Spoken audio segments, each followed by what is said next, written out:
네, 안녕하세요. 신박사 인사드리겠습니다. 2020년 9월 13일 일요일 저녁 방송이네요. 8시 정각인데요. 예. 오늘 영상 하나 올리려고 이제 계속 생각을 했는데 조금 늦어졌네요. 그 이유는 이제 코로나 이제 치료제, 셀트론의 코로나 치료제 이제 네이처 논문에 지금 검토를 받고 있는데 그 내용을 좀 해석을 하는데 시간이 좀 많이 필요했던 것 같아요. 왜냐하면 용어 자체도 굉장히 어렵고 이해하지 못하는 그런 문맥 같은 것들을 예, 여러 가지 어떤 검색도 해보고 또 이제 제가 아는 그런 전문가 분에게 여쭤보기도 하고 하면서 겨우겨우 조금 해석을 한 것 같은데요.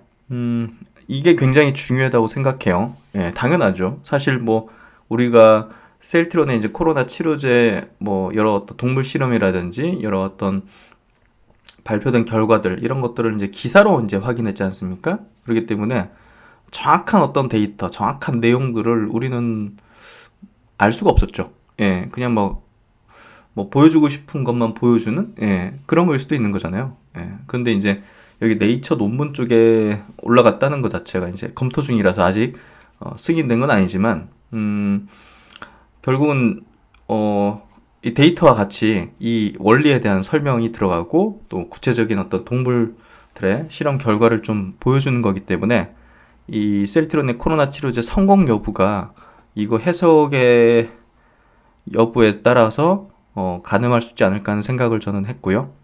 이 부분이 결국은 지금 뭐 주가에도 핵심이잖아요. 그래서 효능 결과를 뭐 앞두고 있고 또 이제 2, 3상 동시 또 진행하는 거 조만간 또 승인 떨어지면서 9월 말쯤 아마 들어갈 예정이고 그런 부분에 있어서 진짜 성공할까? 정말 일을 낼까? 가장 궁금한 내용이잖아요. 그렇죠? 그리고 그게 만약에 진짜 일을 낸다면 그러니까 코로나 치료제 성공을 한다면 예, 사실 게임 오버잖아요. 예, 게임 오버잖아요. 그게 많이 팔리고 안 팔리고 이 문제가 아니죠. 이 기업이 신약을 만들었다 이거거든요. 그리고 코로나 치료제를 만들었다는 것 자체는 셀티론이라는 이 회사의 이름이 글로벌적으로 그냥 탑 클래스로 올라선다는 거죠. 예. 그렇기 때문에 이건 굉장히 중요한 포인트고 서정진 회장은 이게 바로 공매도를 완전히 멸종시킬 수 있는 오늘은 조금 더 과격한 단어긴 한데요. 수소폭탄입니다. 가장 강력하다고 하죠. 폭탄 중에서. 이거 만약에 이거 진짜 성공 나오면 그냥 끝장이죠. 모든 게. 공매도 뭐 JP모건 뭐 예. 뭐 JP모건이 아마 사주했기 때문에 그런 리포팅이 나왔을 거고 뭐 JP모건이 뭐 자기들이 썼겠어요. 누가 사주했으니까 썼겠지. 그러니까 그런 특이하는 모든 게 그냥 수소폭탄 맞듯이 예, 그냥 먼지조차 남지 않는 수준으로 파멸할 게 뻔하거든요. 이게 성공하면. 그렇기 때문에 이 해석을 통해 가지고 조금 그 부분을 가늠하는 게 전 중요하다고 생각했고요. 그런 부분에서 조금 시간이 많이 필요했던 것 같아요. 네, 한번 좀 들어가 보도록 하겠습니다. 들어가기 앞서가지고 그 주말간에 이제 댓글 보니까 지난 금요일 날 제가 이제 그 지주사 합병 관련해가지고 뭐 깔끔하다 이렇게 표현을 많이 했는데요. 이게 서정진 회장에 너무 유리한 게 아니냐. 그리고 공매도를, 청산시킬 수 있는 그 기회가 좀 사라지는 거 아니냐. 이런 질문들이 좀 많았던 것 같아요. 개별로도 이렇게 저한테 질문 오셨는데요. 가름해서 좀 답변을 드리면, 저는 회사 측이 하는 합병안에 대한 부분을 신뢰를 하고 믿어주는 게 좋다고 생각해요. 예. 우리가 이제 어떤 사람을 믿을 때도 그 사람이 과거에 행해온 어떤 과거 행적들을 보면 예측 가능하잖아요. 아, 어떤 사람으로 앞으로도 살아가겠구나. 혹은 이제 우리 뭐 정치인을 뽑을 때도 이 사람이 지난 2, 30년간 어떻게 살아왔는지를 보면 이 사람이 우리가 뽑아주고 나서 어떻게 행동해 나갈지를 예측해 볼 수 있잖아요. 예, 개차반처럼 살아왔는데 뽑아줬으면 당연히 이상한 행동들을 해왔죠? 정치인들이. 예, 그런데도 뽑힌 사람들은? 그렇죠. 그런 거랑 똑같은 거라고 생각해요. 서정진 회장이, 셀트론이 그동안 20년 동안 걸어온 이 길이 우리 주주들을 위한 행동을 일관되게 해왔잖아요. 그렇죠? 기업 가치를 올리기 위한 모든 어떤 목표를 두고서 해온 회사하고 집단이고 서정진 회장이잖아요. 그렇기 때문에 저는 뭐 믿어주는 게 당연하다 생각하고요. 예, 절대적으로 회사 측이 하는 어떤 안이라든지 제시하는 방향에 대해서 신뢰를 해야 된다고 생각해요. 예, 그런 걸 신뢰하지 않는다면 이 기업을 투자할 필요는 없다고 생각하거든요. 그래서 저는 이게 뭐 서정진 회장이 더 이익이고 어떤 뭐 헬스케어가 더 좋고 셀트리온이 더 좋고 뭐 이런 부분은 별로 중요한 포인트가 아니라 생각해요. 예, 그래서 저는 기업 가치가 올라가는지 여부, 예, 그리고 기업 가치에 아주 지대한 영향을 미치는 코로나 치료제 이런 부분을 더 중점적으로 분석하고 체크해 나가는 게 더 필요하다고 생각하고요.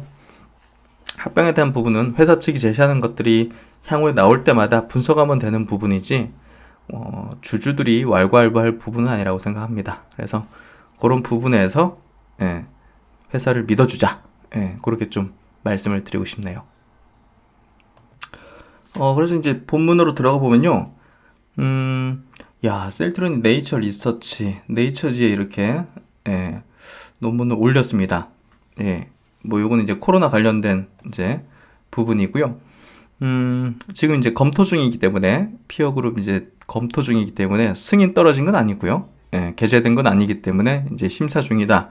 그렇게 보시면 될 것 같고, 이게 이제 승인 받아서 이제 등재가 되면 굉장한 어떤 폭발력을 지닐 수 있게 되는 거죠. 예, 전 세계 이제 뭐 연구자들, 과학자들, 석학들, 제약사들이 뭐 당연히 모두 보는 그런 양대 산맥이잖아요. 네이처지 그리고 이제 사이언스지, 이게 양대 산맥이기 때문에 가장 이제 저명하고 유명한 그 의학 쪽, 과학 쪽 학술지라 보시면 될 것 같고요. 그래서 네이처지 잘 모르시는 분들 있어서 제가 한번 체크해드리면, 네이처는 세계에서 가장 오래되고 저명하다고 평가되는 영국의 과학 학술지다. 1869년 11월 4일 조지프 로이키어 형이 창간했다. 그래서 전 세계 모든 과학자들의 명예의 전당이자 최신 연구 결과가 가장 먼저 도착하는 곳이에요.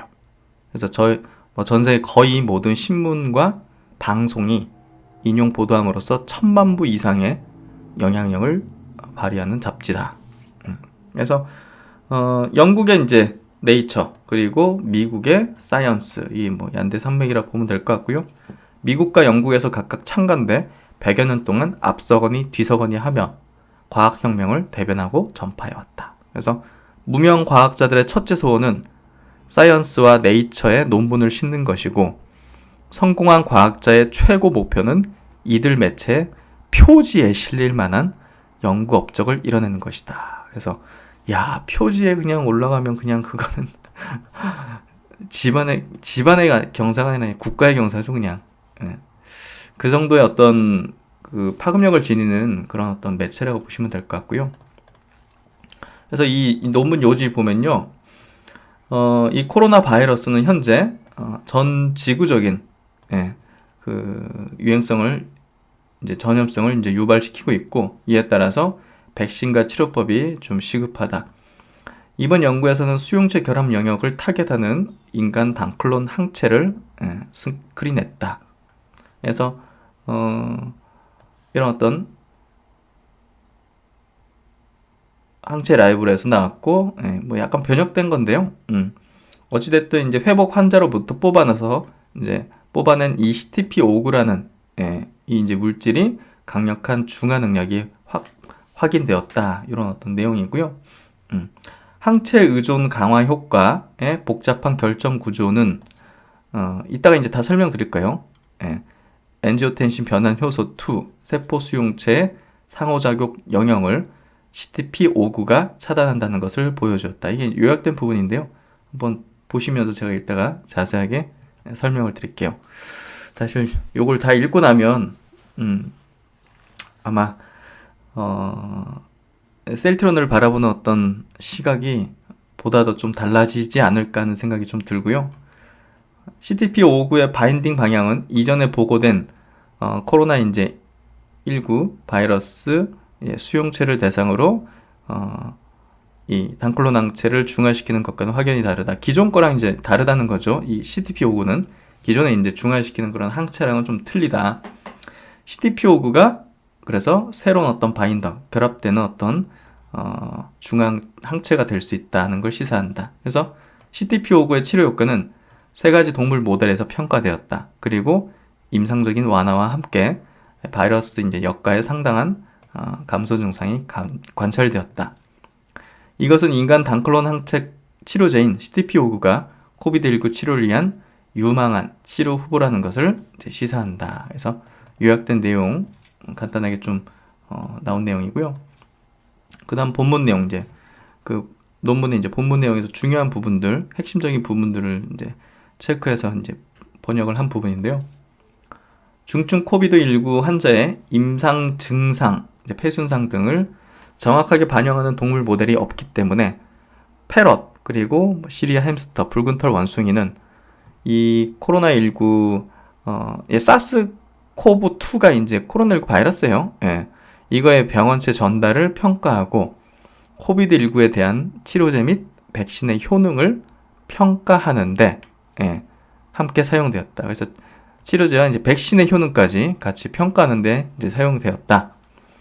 이러한 모델을 사용한 체내 도전 연구는 CTP59가 바이러스를 빠르게 감소시킬 수 있으며 특히 패럿, 쪽제비의 임상 증상 및 병리학적 변화를 개선할 수 있다는 것을 입증했다. 특히 코비드19로 입원한 환자들에게 사용하는 약품인 현재 렘데스비르와 CTP59의 치료 효능을 비교했을 때 CTP59로 처리된 이 패럿은 DPI라는 건 이제 바이러스를 투여하고 이틀이 지났다는 이제 의미예요.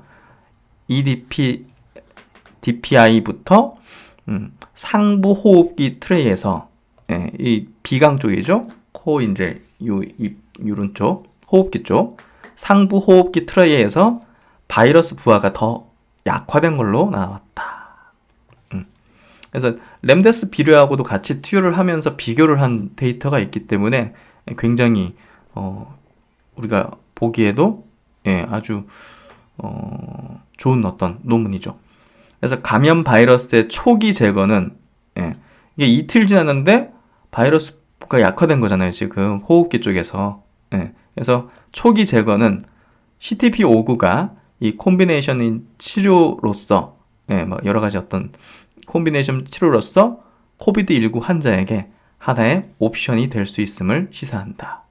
그래서 이걸 투여를 했을 때 초기에부터 호흡기 쪽에서 그 바이러스가 이제 약화됐다는 부분이 초기 제거할 때 유리하게 좀 사용할 수 있는 옵션이다. 이 얘기를 하고 있는 거고요. 그 다음에 이제 들어가 보면요.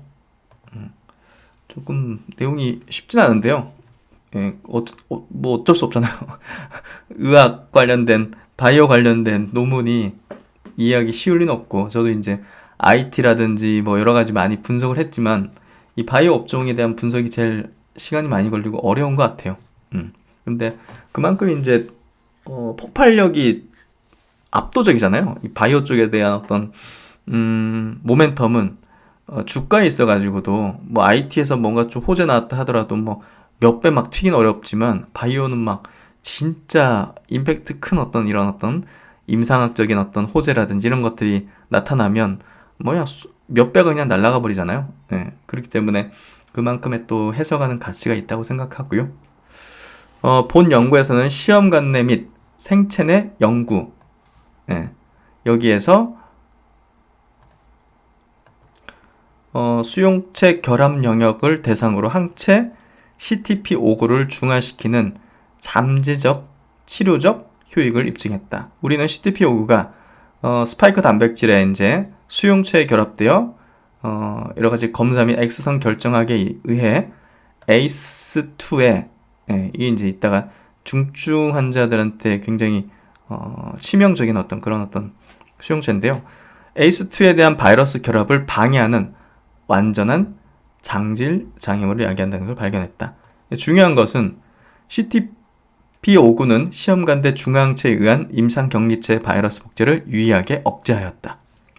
그래서 변종, D614G 이런 것들 변종의 바이러스 중화와 유사 민감도를 가진 이런 어떤 수용체 표적 항체와 달리 CTP59는 D614G 변종을 효과적으로 중화시킬 수 있다. 그래서 이 변이에 굉장히 여러 가지 변이에 그냥 어떤 변이에도 굉장히 중화시키는 능력들을 좀 보여줬거든요. 그런 데이터 이따가 또 보여드릴 거고요.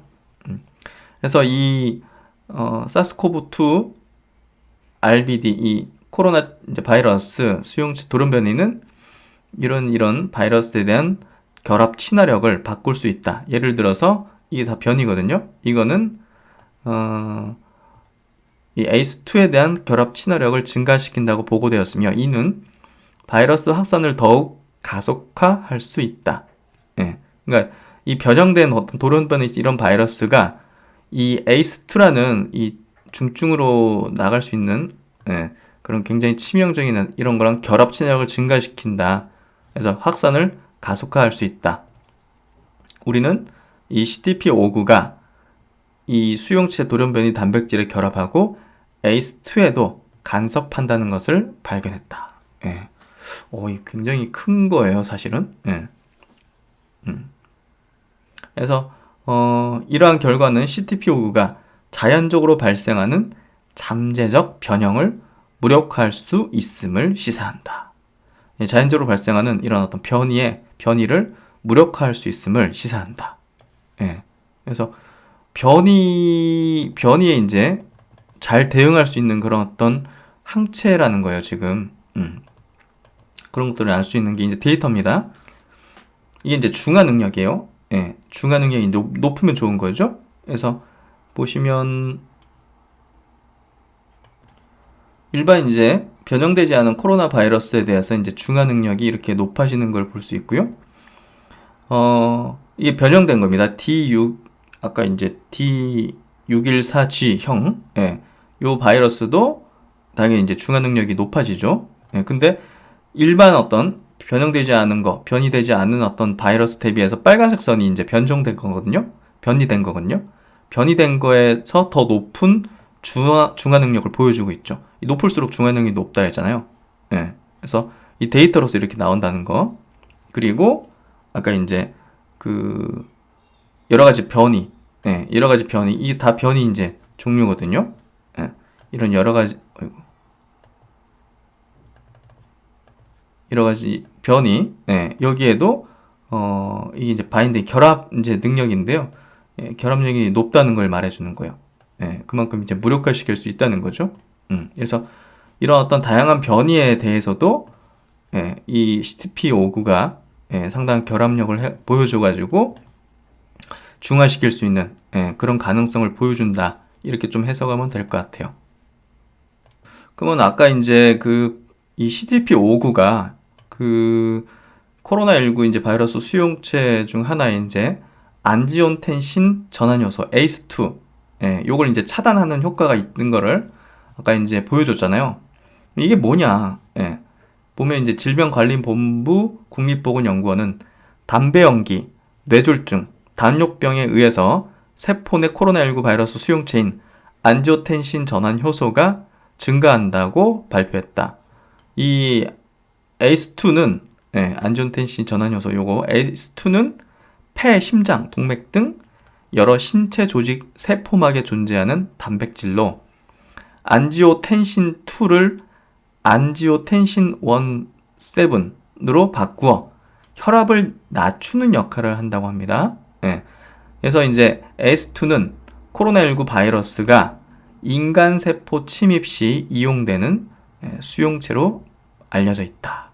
그래서 우리가 이제 바이러스가 이제 우리 몸에 침투할 때는 바이러스 둘러싸고 있는 그 스파이크 돌기 있잖아요. 그거를 이제 인체의 어떤 세포 수용체 결합해가지고 세포 내로 침입하면서 이제 바이러스가 이제 감염되는 건데 그 침입 시 사용되는 어떤 수용체로 이제 이게 이제 활용되는 거죠. 그래서 뇌졸중이라든지 당뇨, 그러니까 어떤 만성 질환들, 이런 것들을 담배 피는 사람들, 이런 사람들 같은 경우는 코로나19 바이러스가 더 잘 이렇게 우리 세포에 침투할 수 있도록 이런 수용체, 예, 아까 이제 이 수용체, 세포 수용체, 바이러스라는 게 이제 어떻게 설명해야 되냐? 그 바이러스가 이렇게 막 돌기가 있잖아요. 예, 겉에 이 돌기가 우리 세포의 어떤 이제 수용체하고 결합되면서 침투를 하는 건데, 이 담배 피는 사람들이나 당뇨 걸린 사람들이나 뇌졸중 있는 사람들은 이게 더 잘 결합할 수 있도록 이 ACE2라는 수용체가 증가한다는 거예요. 근데 CTP59, 이 셀트로네 CTP59가 이 ACE2를 차단하는 효과가 있어서, 그럼 어떻게 되겠어요? 예, 이런 만성질환 갖고 있는 사람들도 이 코로나 바이러스에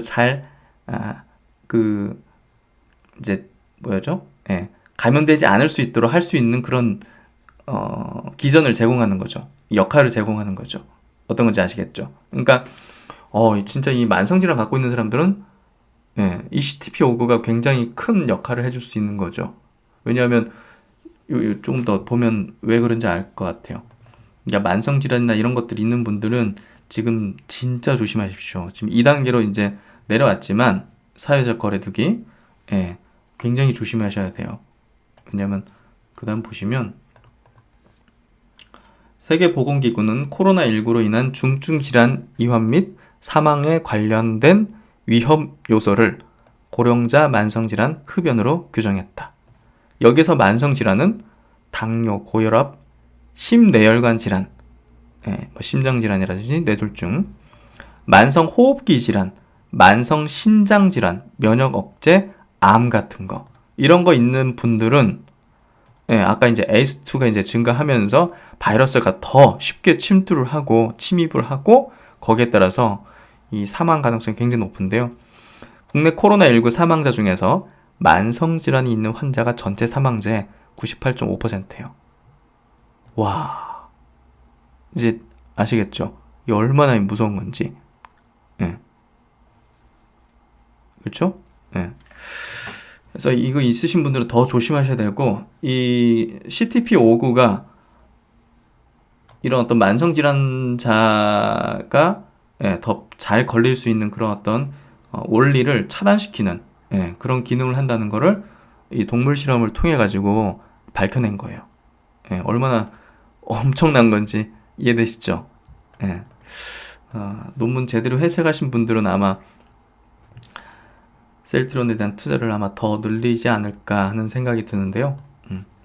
그래서 이제 동물 실험을 이제 3가지 동물 대상으로 했잖아요. 그래서 각각에 대한 결과들을 이렇게 좀 자세하게 논문에 이제 밝혔고요. 동물 모델에서 생체내 효능 해서 바이러스 간극 및 임상 증상, 바이러스 부하 및 폐병력 측면에서 CTP59의 생체내 바이러스 효능을 입증하기 위해 3가지 동물 모델, 쪽제비, 황금시리아 햄스터, 붉은털 원숭이를 채택한 바이러스 연구를 실시했다. 먼저 이제 쪽제비 연구예요. 유일하게 이제 동물 중에서 재채기를 하기 때문에 이 호흡기 관련된 질환 임상에서는 이제 꼭 하는 그런 동물이라고 하죠. 쪽제비 연구에서는 바이러스는 비강 내 경로와 기관 내 경로, 이제 폐겠죠 주로, 모두 도전을 받았고, 바이러스가 모두 다 이제 침투를 받았고, CTP59의 정맥 치료와 감염 후 1일의 이소용 조절이 뒤따랐다. EDPI, 이제 바이러스 투여 후 이틀 지난 거를 말하는 거예요. EDPI에서는 시간 및 용량 의존적 방식에 따른 대조군과 비교해서 비강의, 비강이면 이제 코 이쪽 아닌가요? 그렇죠. 비강의 감염 바이러스가 현저히 감소하였고, CTP59 30mg 처리된 동물에서는 6DPI, 6일째 되는 날 바이러스가 검출되지 않았다. 6일째 되니까 바이러스가 검출이 안 됐대요. 비강 쪽에서, 위에 호흡기 쪽에서. 직장 면봉의 경우, 이게 항문이죠, 항문. 항문 쪽 경우, 바이러스성 RNA 복사는 두 용량 모두에서 4일째 되는 날 현저히 감소하였다. 또한 감염 바이러스 역가는 바이러스 이제 농도 뭐 이런 거 얘기하는 거예요. 역가. 감염 바이러스 역가는 폐 조직에서 3DPI 3일째에서 두 선양 모두 유의하게 감소되었고 7일째에서는 아예 검출되지가 않았다. 그러니까 호흡기 쪽, 상기도 쪽, 그리고 이제 우리 몸 안에 있는 이 기관 쪽, 대표적으로 이제 직장을 체크한 것 같아요. 이쪽에서 보면 6, 7일 뒤에는 바이러스 투여 후 6, 7일 뒤에는 검출되지가 않았다고 합니다. 그래서 상하부 호흡기의 바이러스 부하 감소는 임상 증상 및 폐병리학의 개선과 일치했다. 그래서 이제 그 렘데스비르하고 이제 비교를 해봤어요. 결국 이제 이미 승인받은 약물이 있기 때문에 그 약물보다 좋아야, 효능에서 좋아야 당연히 임상할 이유가 있는 거잖아요. 그렇죠. 그리고 다른 사람들도 관심을 가질 필요가 있는 거고, 그거보다 효과가 없으면 사실은 뭐 임상할 필요도 없는 거죠. 그래서 렘데스비르하고 이제 비교를 한 거고요. 이게 먼저 이렇게 렘데스비르가 나와버리니까 막 이 임상 의지가 꺾어버린 거예요. 지금 다른 막 업체들이 많이. 그래서 렘데스비르는 CTP59의 치료 효과를 WHO 승인 약물과 비교하기 위해서 감염 1일에 이어서 패럴에 매일마다 5일 동안 18mg을 이제 투여를 했다고 합니다. 렘데스비르도. 그래서 렘데스비르 처리 페렛은 호흡기야 직장 이제 항문 쪽에서 각각 바이러스 역가와 바이러스 RNA가 감소한 걸로 나타났어요.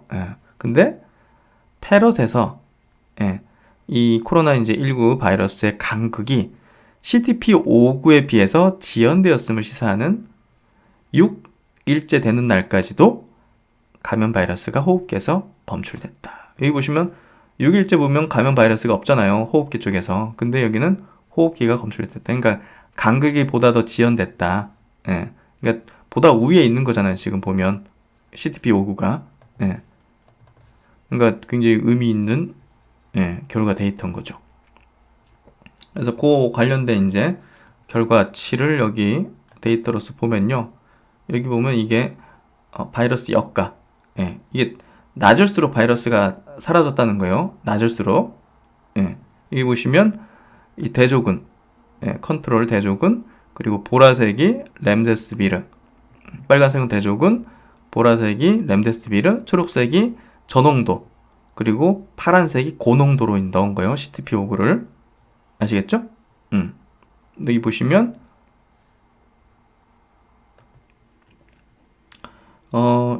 요거는 이제 콧물 쪽, 비강 쪽이라 보시면 될 것 같아요. 콧물 쪽에 이제 샘플을 이제 나타낸 표고요.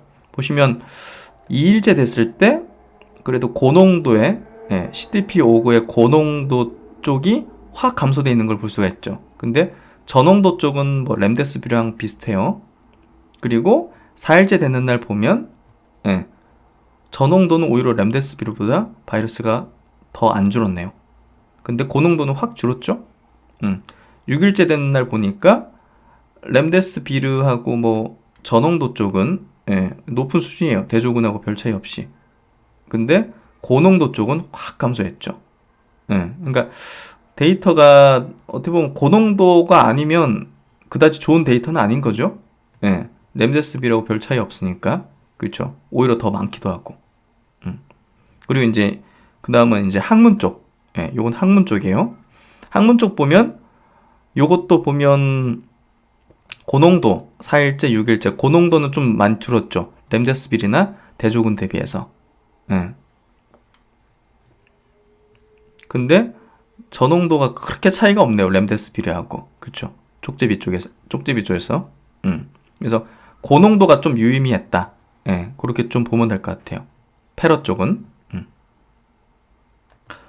그 다음에 이제 햄스터 쪽입니다. 햄스터 쪽 보시면 황금시리아 이제 햄스터라는 게 있나 봐요. 이쪽 경우는 이제 비이클 처리 햄스터 폐에서 이제 비이클 처리라는 거는 이게 이제 어떤 바이러스를 이제 투여를 할 때는 어떤 약물과 같이 같이 투여를, 아니, 뭐랄까, 운반체라고 할 수 있는 그런 어떤 약물이 같이 처리될 거거든요. 그래서 그 운반체 약물조차 임상에 이제 영향을 미칠 수 있기 때문에 오히려 이제 이 운반체 처리한 거를 같이 대조군으로서 이제 보는 거거든요. 그래서 비이클 처리 햄스터 폐에서 3일째 이렇게 바이러스 부하는 최고 수준에 도달했다. 그리고 5일째 되는 날 약간 감소했다. 이게 이제 바이러스 투여하면 일반적인 어떤 수치라고 보면 될 것 같아요. 대조군으로서. 그래서 이제 CTP5구를 처리한 햄스터의 경우에는 15mg 이제 처리한 그룹에서 폐 바이러스 부하가 유의하게 감소했으며 CTP5구 처리 후 48시간 동안 다른 모든 그룹은 폐 조직에서 감염 바이러스가 발견되지 않아 30mg 이게 이제 요거보다 고용량이죠. 요거에서 황금시리아 폐에서 요 코로나 이제 바이러스 복제가 완전히 억제되었음을 시사했다. 그래서 패럿보다 더 좋은 어떤 결과치를 낸 걸로 볼 수가 있죠. 그래서 48시간 동안 감염 바이러스가 발견되지 않았다. 이렇게 햄스터 쪽은 연구 결과를 나타냈고요. 그리고 이제 가장 중요한 동물이 원숭이가 아닐까 싶은데요. 유인원 쪽이니까. 이게 이제 핵심적일 거라고 생각이 되는데요.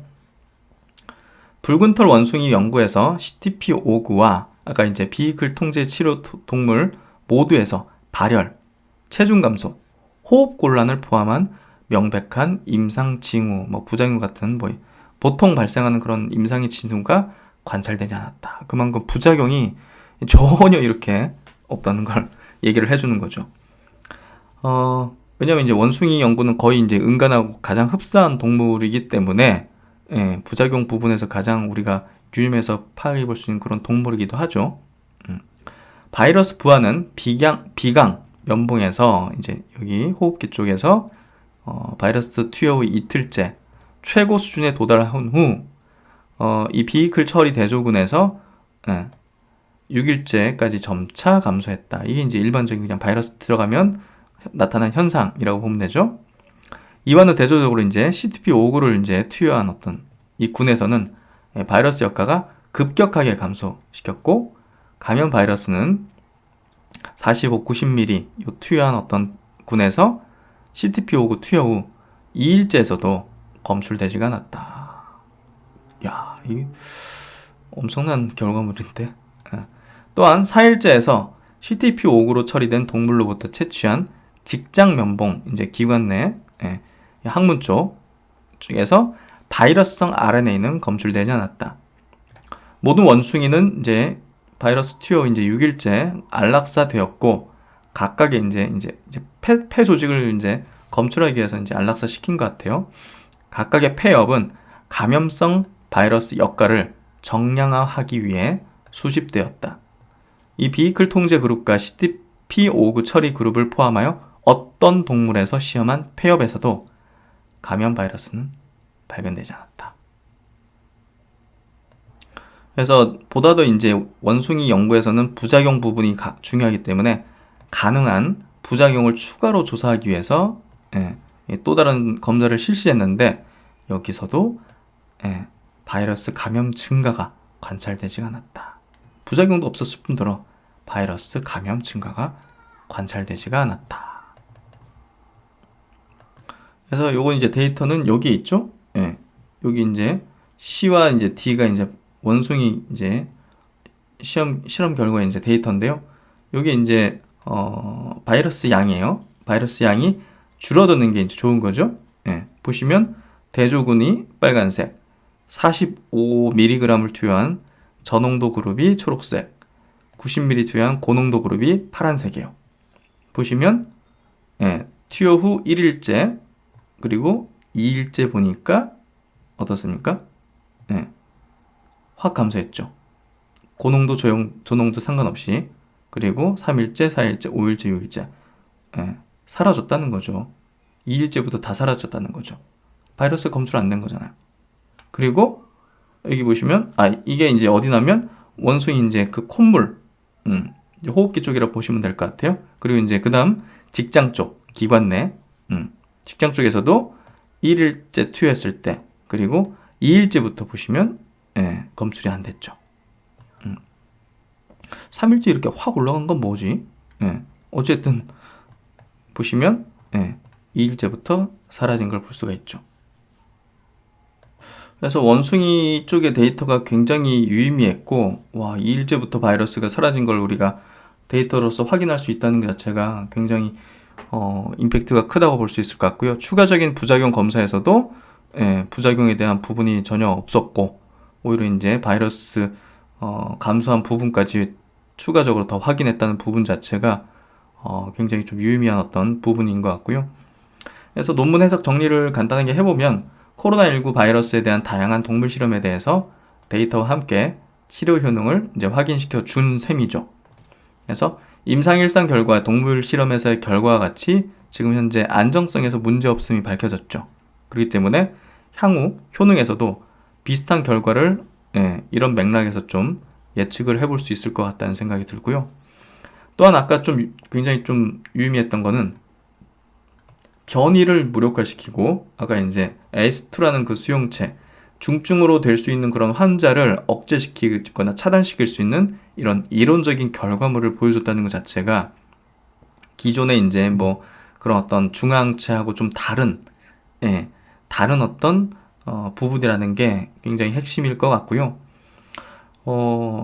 모르겠어요. 저는 이 논문을 이렇게 좀 해석을 해보면서, 야, 이거 진짜 성공하겠는데, 난 그런 생각이 들었어요. 여러분은 어떤지 모르겠습니다. 근데 사실 이 다양한 어떤 동물에 대한 실험을 통해 가지고 일관된 결과들을 냈고, 특히나 이제 인간과 가장 유사한 원숭이에서 또렷한 어떤 유의미한 결과를 냈다는 것 자체, 참 인간에 대한 부분이 또 똑같이 나올 수도 있고 안 나올 수도 있는 거지만, 그 가능성을 굉장히 크게 보여준 게 아닌가 하는 생각이 들거든요. 그래서 한번 뭐 각자 다 다르게 또 생각할 수도 있겠지만, 일단 저는 뭐 이 논문에 있는 내용 그대로 팩트 위주로 설명을 드린 거고, 뭐 해석 정리 부분은 제 뭐 비슷한 결과를 효능에서 낼 수도 있겠다는 얘기를 좀 드리기도 했지만, 뭐 다 팩트 위주로 다 설명드린 거니까 또 각자의 또 판단 한번 해보시면 좋을 것 같고요. 느낌은 좋은 것 같아요. 그리고 이제 제넥신 관련된 기사 하나 있어가지고 말씀드리겠는데요. 제넥신 같은 경우는, 사실 뭐 제가 계속적으로 강조하지만, 뭐 코로나 백신 관련해가지고는 국내에서 가장, 탑 클래스에다가, 대장주기 때문에, 뭐 이 코로나 사태가 지금,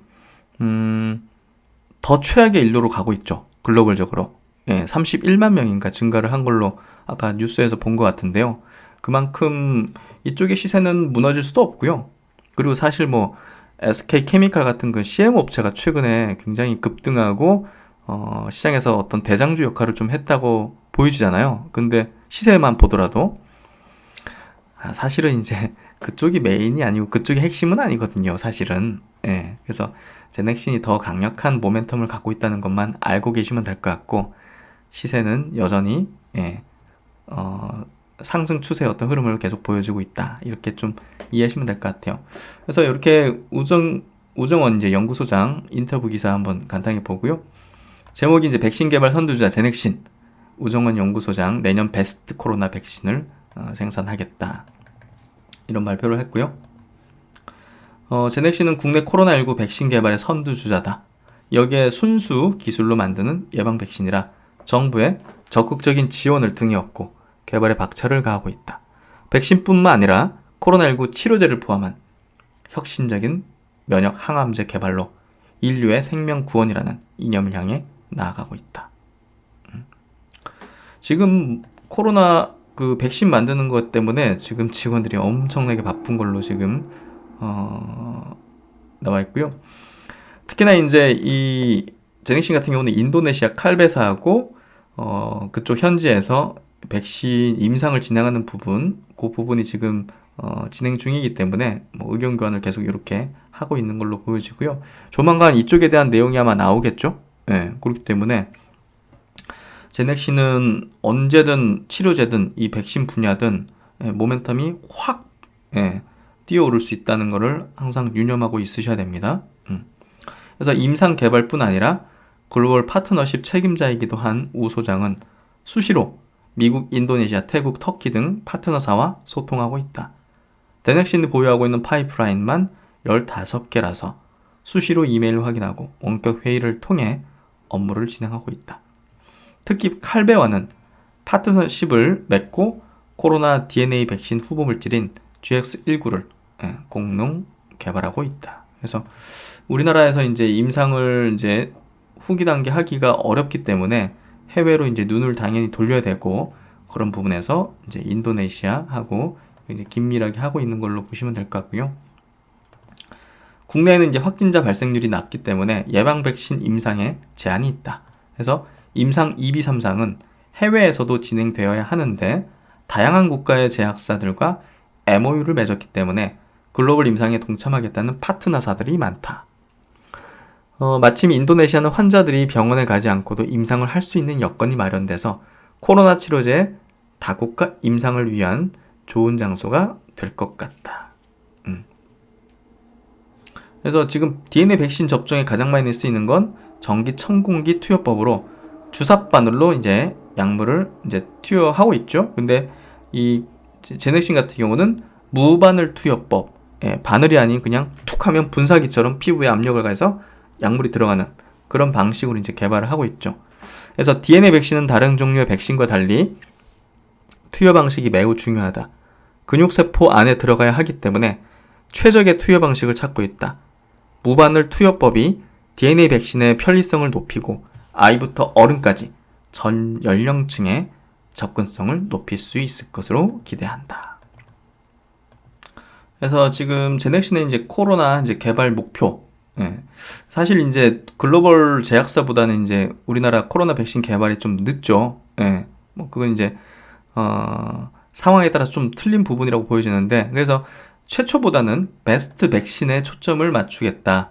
그러니까 속도만 높인다고 그게 효능이 그렇게 좋고 백신이 그런 부분은 아닐 거기 때문에 결국은 베스트한 어떤 백신을 만드는 데 좀 초점을 두겠다. 변이성과 면역 반응 등을 모두 고려해서 안정성과 편리성을 극대화한 백신을 내년 하반기 출시하겠다고 강조했다. 그래서 시기는 좀 늦겠지만, 그러니까 이렇게 보셔야 돼요. 시점이 늦는 거하고 제넥신의 주가가 시세가 늦게 터진다, 이건 아니에요. 아셨죠? 그 착각하시면 안 돼요. 이걸 진행하는 거랑 제넥신의 주가의 어떤 시세가 폭발하는 어떤 그런 부분하고는 약간의 어떤 그 괴리가 있거든요.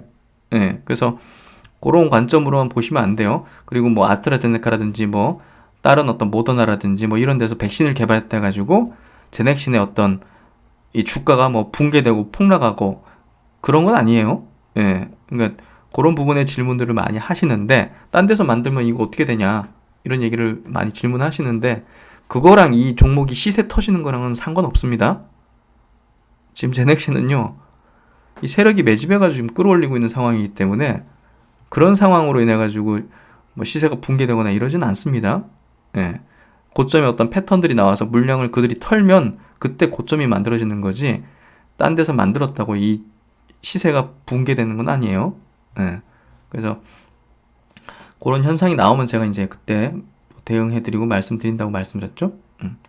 그래서 제넥신 코로나19 백신 개발 일정 보면 이렇게 왔고, 지금 현재로서는 10월달 임상 1상 완료해서 전기 천공기 무바늘 투여기 이제 비교 완료를 하고, 11월 달에 임상 2상 돌입하고 12월 달에 2비 3상 IND를 준비해서 내년 1분기 2비 3상 글로벌로 하겠죠.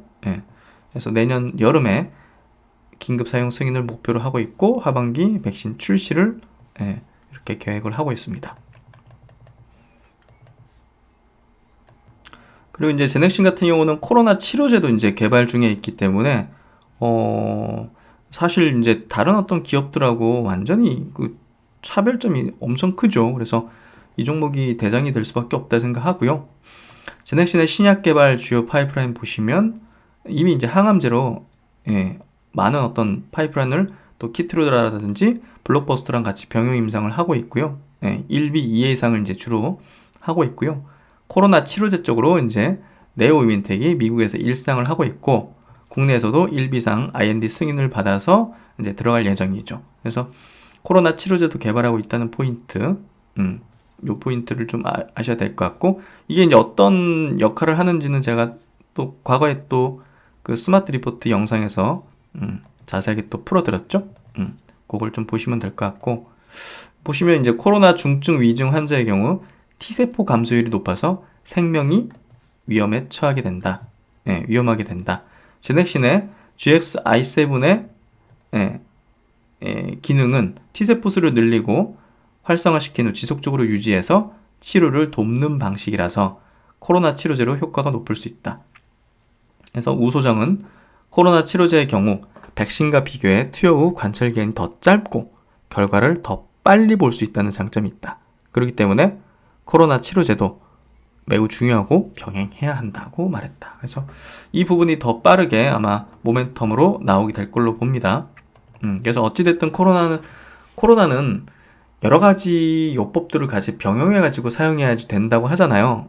그렇기 때문에 뭐 렘데스비르 같은 항바이러스 제제, 또 셀트리온 같은 항체 치료제, 또 이렇게 그 제넥신의 어떤 GXI7 같은 T세포 증폭을 시켜주는 이런 어떤 제제 같은 것들이 병행돼 가지고 사용돼야지 환자가 완치되고 치료되는 개념이기 때문에 이것도 필요할 수밖에 없을 거라 생각돼요.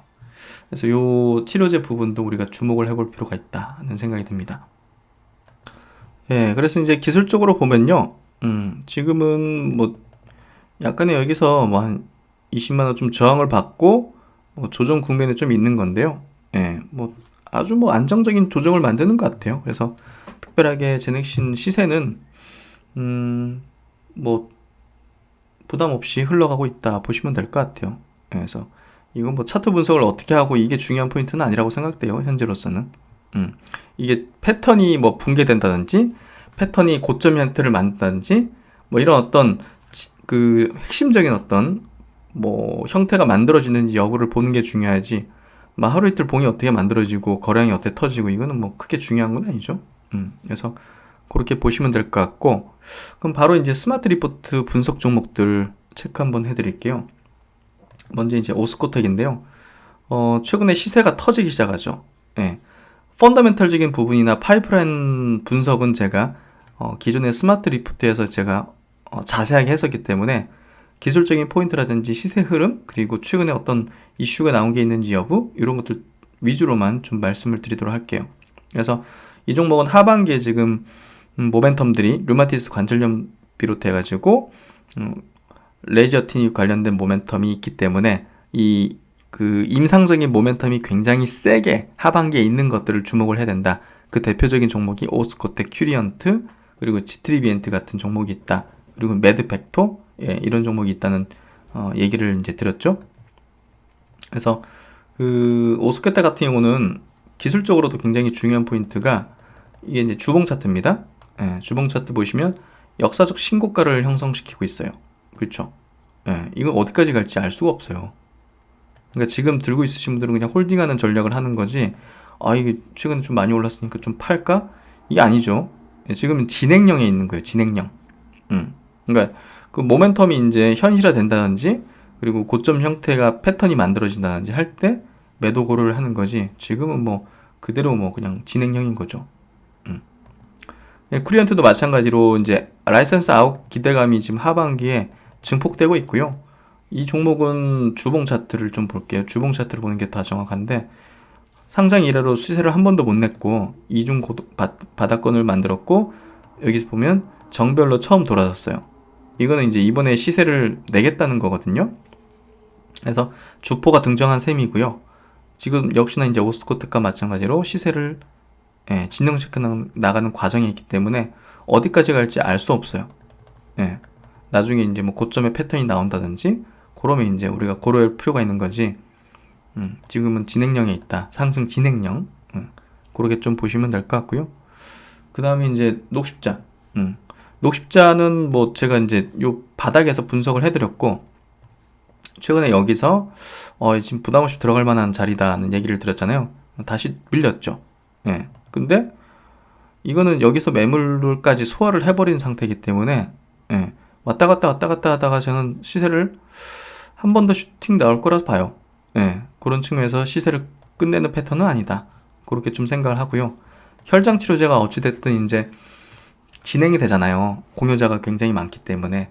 예, 그래서 사실 이제 치료제가 승인받는 건, 최종적인 승인받는 건 노십자가 가장 빠른 어떤 축에 속할 수밖에 없잖아요. 예, 그거 자체가 굉장한, 임팩트가 굉장히 큰 거잖아요. 그렇기 때문에 이게 시세가 지금 끝날 수가 없죠. 예.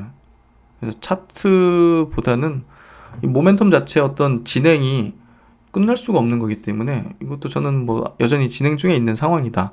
그렇게 좀 해석을 합니다. 그리고 이제 매드 팩터인데요. 매드 팩터는 제가 이런 쪽을 얘기를 좀 드릴게요. 이 선택의 문제인 것 같아요. 저는 이제 이 종목에 대한 어떤 매도 고려를 하게 될 것 같아요. 저라면. 여기서 좀 슈팅이 나왔거든요.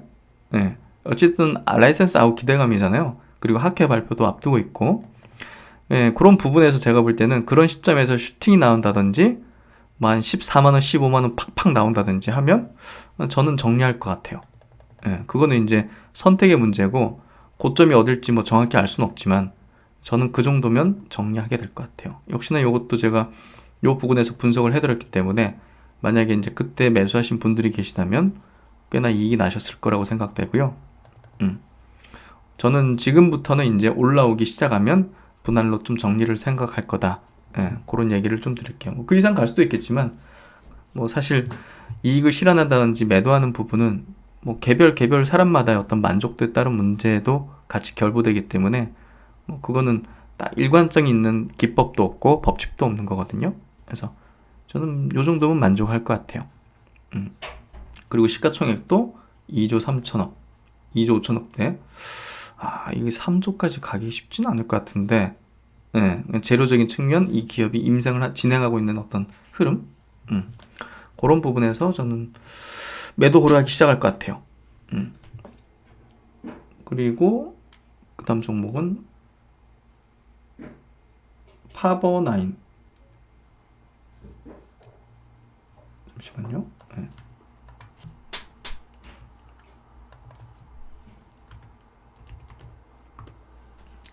파버9 저번에 이제 분석을 해드린 종목이잖아요. 그 호흡기, 예, 인공호흡기 관련된 이제 생산하는 기업. 그래서 아주 깔끔한 것 같아요. 예, 이건 누가 이제 지금 딱 건드려가지고 예, 매집하고 뭔가 작업하려고 딱 패턴 만들고 있는 거라 보시면 될 것 같아요. 여기서 거래 터지고 눌렀잖아요. 예, 누르고 위로 찌르면서 물량 여기 받아내고 있잖아요. 예, 이거 사실 뭐 네, 선수들은 다 눈치채고 아마 있을걸요? 근데 이제 중소형주기 때문에 변동성이 크다는 부분이 이제 있죠? 그래서 이런 종목은 그냥 담아놓고 변동성 그냥 보지도 않고 그냥 가만히 냅둬버리면 언젠가 올라와 있거나 그런 종목이에요. 네, 그래서, 굉장히 이제 중소형주지만 제가, 이거는 좀 중장기적으로 이제 괜찮을 것 같다는 얘기를 드리면서 분석을 해드린 거죠. 그리고 이제 알테오젠 제가 뭐 분석해드린 종목은 아니지만 주도주니까 한번 체크를 해드리면 이게 뭐 패턴이 예, 알테오젠 진짜 무섭다는 생각이 좀 들고요. 수급적으로 외국인들이 좀 많이 샀긴 한데 수급이 중요한 건 아니고요. 결국 주포는 개인 큰손이 누군가가 컨트롤하고 있다고 보여지고요. 차트 보면 이제 이거는 누군가 컨트롤하지 않으면 만들어질 수 없는 예, 그런 패턴이에요. 그래서 어디까지 갈지는 저도 모르겠어요, 이거는. 근데 아직까지는 뭐 고점을 만들겠다 그런 것까지는 아직 보이지는 않은 것 같아요. 그래서 여기서 지지받고 다시 한번 슈팅이 나오면 또 한번 예, 파동을 다시 또 그리게 될 텐데 어디가 고점이 될지는 저도 알 수가 없는 것 같아요. 그리고 이제 DB 하이텍. DB 하이텍은 중기적인 관점으로 보는 게 중요할 것 같아요. 이게 뭐 국내 비메모리 관련된 종목 중에서는 어찌됐든 삼성전자가 하이닉스보다 주가가 센 거는 저는 비메모리 쪽 때문에 그렇다고 생각하거든요. 메모리만 뭐 삼성전자 했다면 사실 뭐 하이닉스랑 별다른 차이점이 없었을 거라 생각하고요. 그런 부분에서 DB하이텍은 국내에서 몇 개 없는 그런 어떤 비메모리 관련된 시총이 좀 큰 규모이기 때문에 뭐 기관들 입장에서도 포트폴리오를 다변화시키는 측면에서는 반도체 쪽 아마 이제 DB하이텍을 빼놓을 수는 없을 것 같고요. 중기적인 상승 추세를 만들고 있기 때문에 저는 뭐 갖고 있다면 그냥 홀딩할 것 같은데요. 네, 전혀 문제가 될 거 없잖아요. 그리고 이제 가비아 KINX. 뭐 가비아는 뭐 저는 뭐 추세적인 흐름이 예, 뚜렷하게 상승 추세라고 봐요. 예. 그리고 이제 KINX가 이제 자회사인데 KINX는 6만 원대에서 지금 9만 원, 거의 10만 원 가까이 튀어 올랐잖아요. 그렇죠? 그것도 상승 추세 강화시켜는 나가는 흐름이잖아요. 그래서 시총이 지금 4,500억. 뭐 그렇게 비싸다고 할 수도 없는. 예. 그래서 그런 측면에서 볼 때 뭐 추세적인 흐름이 좋다. 그렇게 좀 얘기 드릴 수 있을 것 같고, G3BNT를 또 빼놓을 수는 없죠. G3BNT는 이번 하반기에 안구 건조증 임상 3상 완료라는 강력한 모멘텀이 있기 때문에 뭐 제가 신약주 중에서 제일 많이 짚었던 거 아닌가요? 매드팩토랑? 예. 어찌됐든 뭐 저는 이 종목 좋은 관점으로 계속 바라보고 있습니다. 단지 이제 그 사채 발행이 좀 많았기 때문에 그 물량들이 좀 나온다는 부분이 좀 아쉽죠. 예, 계속 추가 상장 이런 것들이 나오잖아요. 근데 이건 어쩔 수 없죠. 신약 기업으로서 뭐 돈을 뭐 어떻게 하겠어요. 끌어와야지. 그런 부분에서 어쩔 수 없는 부분이라고 보시면 될 것 같고, 저는 이 기업이 KB 자산운용에서 매수해서 꾹 눌러 앉아 있다는 거, 이 부분이 굉장히 좀 또 중요한 포인트가 아닌가 싶거든요. 예, 어찌됐든 이 종목은 모멘텀이 하반기에 있다는 부분, 그게 사라질 수는 없다는 부분. 예, 그래서 그게 결과가 나오기 전에는 무조건 팔아야 된다는 부분. 그런 부분으로 접근하면 되겠다. 그렇게 좀 정리를 해드리고요. 그 외에 좀 짚지 않은 종목은 나중에 또 한번 시간 내서 한번 짚어보도록 하고요. 벌써 뭐 1시간, 영상이 1시간 넘어간 57분인데요. 네. 하여튼, 바로 이제 업로드 시켜드려야 될 것 같고, 다음 주를 뭐 기대를 해야겠죠, 또? 네, 희망을 갖고, 다음 주를 또 맞이하는, 또 희망찬, 또, 일요일에 저녁 시간 되시길 바라며, 오늘은 셀트론의 코로나 이제 논문, 그 관련이 좀 핵심적인 부분이었고요. 그걸 좀 분석하면서, 좀 굉장히 좀 직관적으로, 그냥 요건 개인적인 생각이니까요. 예, 각자 다 판단을 하셔야겠지만, 전 셀트론이 성공할 것 같은데요. 코로나 치료제. 예. JP모건이 왜 저럴까 하는 생각도 들고요. 이미 저 논문이 지금 올라가 있고, 심사를 하고 있고, 예.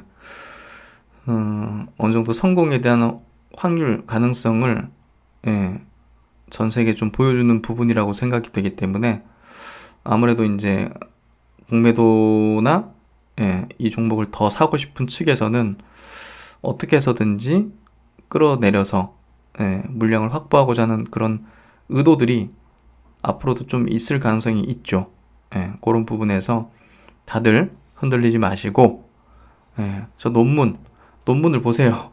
예, 논문을 보세요. 예, 정말 JP모건 공매도, 예, 수소폭탄 맞을 준비해야겠죠? 예, 이제 이해가 되시겠죠? 네, 일요일 마무리 잘 하시고, 또 내일 또 밝은 태양을, 또 아침을 맞이하는 시간을 가져보겠습니다. 내일 오전 스마트 리포트는 이 영상으로 가름하도록 할게요.